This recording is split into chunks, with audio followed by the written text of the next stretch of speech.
Hi, എവർക്കും Suja's kitchen വ്ളോഗിൻ്റെ പുതിയൊരു വീഡിയോയിലേക്ക് സ്വാഗതം. ഞാൻ ഇന്നിവിടെ ചെമ്മീൻ കൊണ്ടൊരു ബിരിയാണിയാണ് ഉണ്ടാക്കാൻ പോകുന്നത്. അപ്പോൾ അതിനായിട്ട് നമുക്ക് കുറച്ച് വലിയ ചെമ്മീൻ തന്നെ കിട്ടിയിട്ടുണ്ട്. അപ്പം നമുക്കിതൊന്ന് നല്ല വലിപ്പമുള്ള ചെമ്മിയാണ്. അപ്പോൾ ഇതൊന്ന് നമുക്ക് ആദ്യം വൃത്തിയാക്കി എടുക്കേണ്ടതുണ്ട്. നമുക്ക് വൃത്തിയാക്കി വരാം. അപ്പം ഞാനിവിടെ ബിരിയാണി വെക്കാനായിട്ട് ഒരു കിലോൻ്റെ അരിയാണ് എടുത്തിട്ടുള്ളത്. അതുപോലെ നമുക്ക് മസാല തയ്യാറാക്കാനായിട്ട് 4 വലിയുള്ളിയും 3 തക്കാളി, 2 കുടം വെളുത്തുള്ളി, ഒരു കഷ്ണം ഇഞ്ചി, 3 പച്ചമുളക്. എരിവിനനുസരിച്ച് നമുക്ക് പച്ചമുളക് കൂട്ടുകയോ കുറയ്ക്കുകയോ ചെയ്യാം. അതുപോലെ കുറച്ച് കുരുമുളക് പൊടി, ഇത് ബിരിയാണി മസാലേൻ്റെ പൊടിയാണ്. പിന്നെ മല്ലിച്ചപ്പ്, പിന്നെ നമുക്ക് 1 സ്പൂണ് മല്ലിപ്പൊടി, ആവശ്യത്തിന് ഉപ്പ്, മഞ്ഞൾപ്പൊടി, മുളക് പൊടി. ഇത്രയാണ് നമുക്ക് ഇതിലേക്ക് ആവശ്യമായ സാധനങ്ങൾ. അപ്പം നമുക്ക് ഉള്ളിയും തക്കാളിയൊക്കെ ഒന്ന് കട്ട് ചെയ്ത് വൃത്തിയാക്കി എടുത്ത് തരാം. അപ്പം നമുക്ക് ചോറ് വേവിക്കാനായിട്ട്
നമ്മുടെ ചെമ്മീൻ വറുത്ത് കോരിയിട്ടുണ്ട്. നമുക്കിനി ഈ ഒരു മസാലയിൽ നമുക്ക് ഉള്ളി വാട്ടാനായിട്ട്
ഇതായിട്ടുണ്ട്. ഈ ഒരു മസാല നമുക്ക് ഇതിലേക്കൊന്ന് ചേർത്ത് കൊടുക്കാം. ഈ കുറച്ച് വെച്ചിട്ട് വേണം ചേർത്ത് കൊടുക്കാൻ. ഒരല്പം നമുക്കിതിൽ വയ്ക്കാം. ഞാൻ ഇതിലേക്ക് ഒരല്പം തൈര് ചേർത്ത് കൊടുക്കുന്നുണ്ട്. എന്നിട്ട് നന്നായിട്ടൊന്ന് മിക്സ് ചെയ്തെടുക്കുന്നുണ്ട്.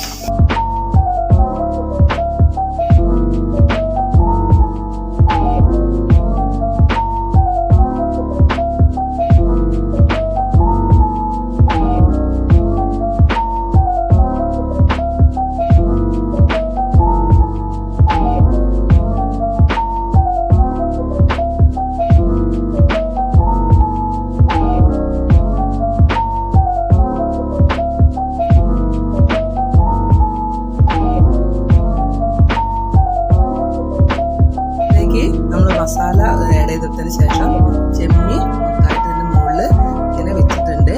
ഇനി ഇതിലേക്ക് നമുക്ക് അണ്ടിപ്പരിപ്പ് മുന്തിരിയും കൂടെ ഒന്ന് ഒപ്പിച്ച് എടുത്ത് ഇനി അണ്ടിപ്പരിപ്പും മുന്തിരി ഒന്ന് നമ്മുടെ അണ്ടിപ്പരിപ്പും മുന്തിരിയും മൂത്ത് വന്നിട്ടുണ്ട്. നമുക്കിതൊന്ന് ഇതിലേക്ക് കോരി ഒഴിക്കാം.